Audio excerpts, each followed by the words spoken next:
The energy inside NRG Stadium is shifting rapidly as the front office navigates a critical window of roster construction.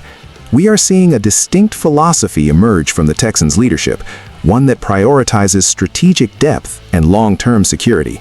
The moves coming across my desk this week are not just transactions, they are clear indicators of how this organization plans to compete in an increasingly crowded AFC landscape. From personnel upgrades in the passing game to difficult decisions on the defensive line, the blueprint is becoming visible. Let us break down exactly what these developments mean for your Houston Texans. The Houston Texans have made a calculated move to bolster their offensive arsenal by securing the services of tight end Foster Moreau. This addition is fascinating from a tactical perspective. When you evaluate the current state of the Texans offense, the need for versatile weapons that can operate in the seams while providing reliable blocking support is paramount. Foster Moreau fits this mold with a level of grit that coaches absolutely covet. He brings a distinct physicality to the position that we have seen him display throughout his tenure in the league, and his familiarity with high-level schemes makes him an immediate asset for the coaching staff. The Texans are clearly signaling that they want to put more stress on opposing linebackers and safeties by creating mismatches in the middle of the field. From a depth chart standpoint, this signing provides a safety net and a legitimate contributor who can step into a variety of roles depending on the personnel groupings. The market for tight ends has been volatile, but landing a player with his specific skill set at this juncture feels like a sharp bit of business by the front office. Looking at the broader picture, this offense needs reliability to complement their young core, and having a veteran presence who understands the demands of professional preparation is vital. We are talking about a player who has shown he can be a red zone target when the pressure is at its peak. The coaching staff is likely ecstatic to add a piece that does not require a steep learning curve to integrate into the existing playbook. It is rare to find players in free agency who possess both the experience and the drive to elevate a specific position group, but that appears to be the expectation here. Fans should be excited about the versatility this adds to the game plan. The Texans are not just adding a body, they are adding a contributor who forces defensive coordinators to think twice about how they allocate their resources against this unit. Of course, the front office is also looking at the defensive side of the ball, where things are not as stable as they are on offense. While the tight end room gets a boost, there is a much more difficult reality looming regarding the defensive line rotation that we need to address immediately. How does this offensive stability contrast with the sudden vacancy created by a veteran departure in the trenches? You need to understand the full scope of these roster gymnastics to see why the front office is being so aggressive. Let us examine the departure that has left a void on the defensive front. If you want to keep getting exclusive insights like this, subscribe now and hit the notification bell. We are tracking every move the Texans make to ensure you stay ahead of the curve. The professional reality of the NFL often hits hardest when health enters the equation, as we saw with the official release of Mario Edwards Jr. following a failed physical. This is a tough outcome for both the player and the organization, especially considering he spent the back half of the previous season working through a pectoral injury. When a team makes the decision to part ways due to medical clearance, it is a cold, hard reflection of the team's immediate needs versus the uncertainty of a recovery timeline. Mario Edwards Jr. was viewed as a high-upside depth piece for this defensive line, a unit that relies heavily on rotation to keep fresh bodies in the trenches throughout a grueling four-quarter battle. Losing that presence forces the defensive coordinator to reevaluate the depth chart during a period where every roster spot is precious. You have to look at this through the lens of salary cap flexibility and roster optimization. The Texans are clearly aiming to maximize their efficiency, and carrying a player who cannot contribute immediately creates a logistical hurdle that the front office is unwilling to clear.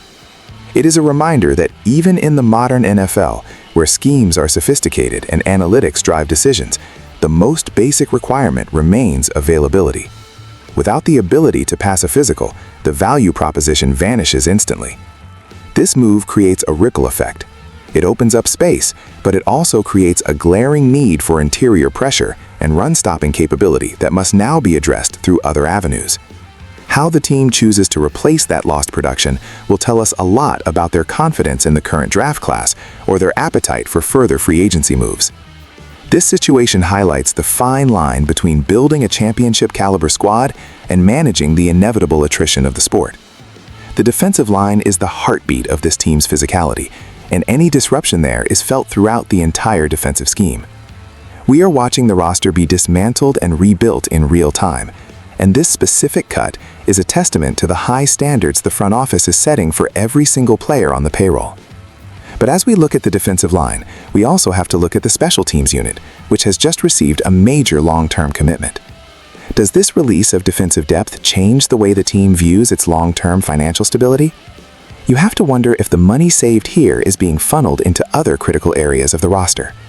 Let us transition to a move that secures a cornerstone of the kicking game for the foreseeable future. Stability is a luxury in the NFL, but the Texans have secured it in the most important way by signing Ka'imi Fairbairn to a 2-year extension, effectively making him the highest-paid kicker in the league. When you analyze the modern game, the difference between a win and a loss often comes down to a single possession, a single field goal, and the absolute confidence a head coach has in his special teams unit. By investing heavily in Ka'imi Fairbairn, the organization is stating that they are no longer willing to gamble on volatility at the kicker position. This is a massive move. It provides peace of mind for the offense and the coaching staff, knowing that when they cross the 50-yard line, they have a reliable weapon who can deliver points under extreme pressure. In the context of the previous moves we discussed, this extension stands out as a commitment to excellence. While they were cutting depth on the defensive line, they were simultaneously locking down a player who has proven his worth time and time again. This is what a balanced approach looks like. You address the holes, you cut the dead weight, and you reward the elite producers who keep the scoreboard ticking. The financial commitment might seem steep to some casual observers, but when you look at the landscape of the AFC, where games are decided by razor-thin margins, having an elite kicker is not a luxury. It is a necessity for a team with playoff aspirations.